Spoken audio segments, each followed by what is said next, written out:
بسم اللہ الرحمن الرحیم۔ السلام علیکم، میں ہوں نوید یوسفی اور آپ دیکھ رہے ہیں public and member YouTube channel.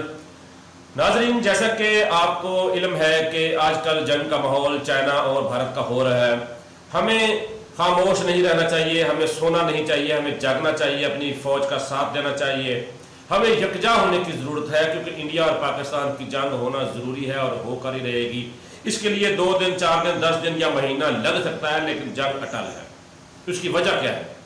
اسرائیل چاہتا ہے کہ انڈیا اور پاکستان کی جنگ ہو، نہ اسرائیل رہے، نہ انڈیا رہے، نہ پاکستان رہے۔ بے شک سارا کا سارا انڈیا تباہ ہو جائے، سارا ہندو مر جائے، سارا پاکستان مر جائے، لیکن یہودی چاہتا ہے کہ یہ جنگ ہو۔ اس سے پہلے بھی یہودی اپنی سامراجی سوچ کو تقویت پہنچانے کے لیے وہ دنیا میں مسلمانوں کا بہت زیادہ نقصان کر چکا ہے۔ اسرائیل کا ہر یہودی بڑا بے چین ہے، وہ ہیکل سلیمانی کی تعمیر کرنا چاہتا ہے، وہ مسجد اقصی کو شہید کرنا چاہتا ہے، وہ عربوں کے اوپر گریٹر اسرائیل بنانا چاہتا ہے، لیکن اس کو خطرہ ہے تو امت مسلمہ کے واحد ایٹمی قوت پاکستان سے خطرہ ہے۔ اب وہ پاکستان کو براہ راست تو ختم کر نہیں سکتا، اس نے انڈیا کو شے دے رکھی ہے امریکہ کے ساتھ مل کر کے وہ پاکستان کے اوپر حملہ کرے۔ انڈیا پاکستان پر حملہ کرنے والا تھا، اس نے آج تک حملہ کر دیا ہونا تھا اگر اس سے پہلے چین اس کو آ کے نہ دبوچ لیتا۔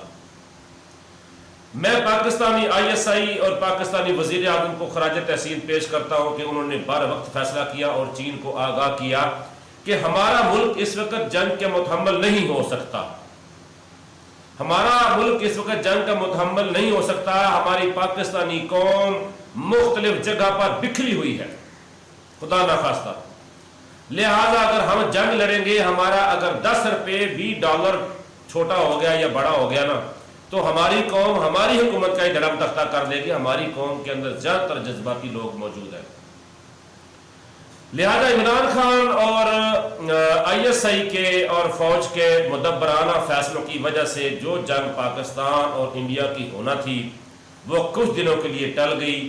وہ جنگ چین اور بھارت کی شروع ہو گئی۔ چین نے آگے بڑھ کر اپنے دوست کو بچانے کے لیے انڈیا کو ڈائیورٹ کر دی، اس کی سوچ۔ بھوٹان، بنگلہ دیش، سری لنکا اور یہ سارے ملک جو ہے وہ چین کے کہنے پر انڈیا کے اوپر چڑھ دوڑے ہیں، تو انڈیا کو موقع نہیں ملا کہ وہ پاکستان پر حملہ کر کے اپنے محسن یہودی کو وہ گفٹ دے سکے پاکستان کا خاتمہ کر کے۔ لہٰذا یہ جنگ ہونی ہی ہونی ہے کیونکہ اسرائیل اور امریکہ کی جو خواہش ہے کہ پاکستان دنیا کے نقشے سے ختم ہو جائے، وہ اپنی خواہش کی تکمیل کے لیے دن رات بے چین ہیں۔ وہ اربوں ڈالر کی امدادیں دے رہے ہیں خفیہ طور پر امریکہ اور اسرائیل انڈیا کو کہ انڈیا پاکستان کو جلد از جلد ختم کر کے دنیا اسلام کی واحد ایٹمی قوت کو ختم کر دے۔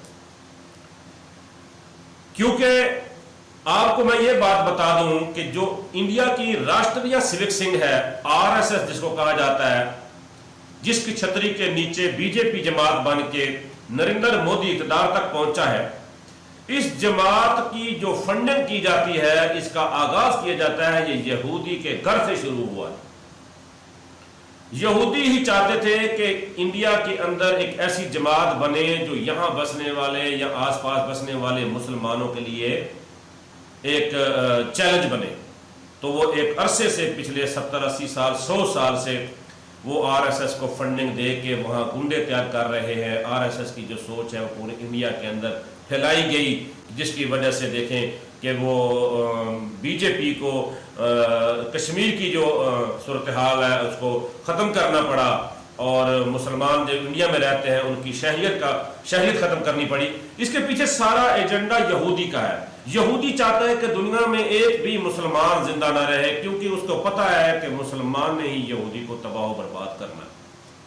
تو اس لیے میں کہتا ہوں کہ جنگ ہونا ہی ہونی ہے، لہذا پاکستانی قوم کے پاس ابھی ان کو دن مل گئے ہیں، ان دنوں کے اندر تیاری کریں، اپنی قوم کو متحد کریں۔ اب اس وقت ضرورت اس بات کی ہے کہ ہم پنجابی، سرائکی، سندھی، بلوچی، پٹھان بننے کی بجائے اللہ ایک ہے، ہمارا نبی ایک ہے، دین ایک ہے، قرآن ایک ہے، زمین اور آسمان ایک ہے، یہ ملک ہمارا ایک ہے، یہ جو سبز ہلالی پرچم آپ کو نظر آ رہا ہے یہ ہمارا سب کا ایک ہے، یہ جو میں نے پرچم پہنا ہوا ہے یہ ہمارا آپ کا ایک ہے۔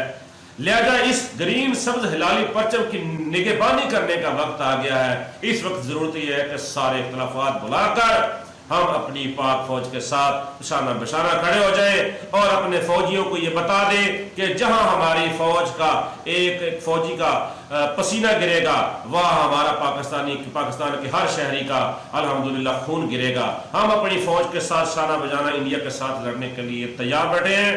انڈیا ایک دفعہ جنگ چھیڑے صحیح تاکہ انڈیا اقوام متحدہ میں جا کر یہ نہ کہے کہ پاکستان نے ہمارے ساتھ جنگ مسلط کی ہے. انڈیا ایک دفعہ جنگ شروع کرے. ہم یہ نہیں کہتے کہ جنگ شروع کر آج ہم جنگ لڑنا چاہتے, لیکن اگر انڈیا کی خواہش ہے جنگ کرنا, اگر وہ جنگ کرے گا تو انشاءاللہ اس وقت 1971 نہیں ہے, اس وقت انڈیا جنگ شروع کرے گا اور انشاءاللہ پاکستان کی جنگ ختم کرے گا اور انڈیا کے 20-30 ٹکڑے کرنے کے بعد ختم کرے گا اور 1971 کا بدلہ بھی لے کر یہ ختم کرے گا. اور وہ دن دور نہیں ہے جس دن پاکستان کے شاہین, پاکستان کے کروز میزائل, پاکستان کے غزنوی میزائل انڈیا کے اوپر قہر بن کر ٹوٹیں گے اور انڈیا کے عوام جو آج انڈین حکومت سے مطالبہ کرتے ہیں کہ وہ پاکستان کے اوپر حملہ کریں, ان کو منہ کی کھانی پڑے گی اور انشاءاللہ ان کو پچھتانا پڑے گا.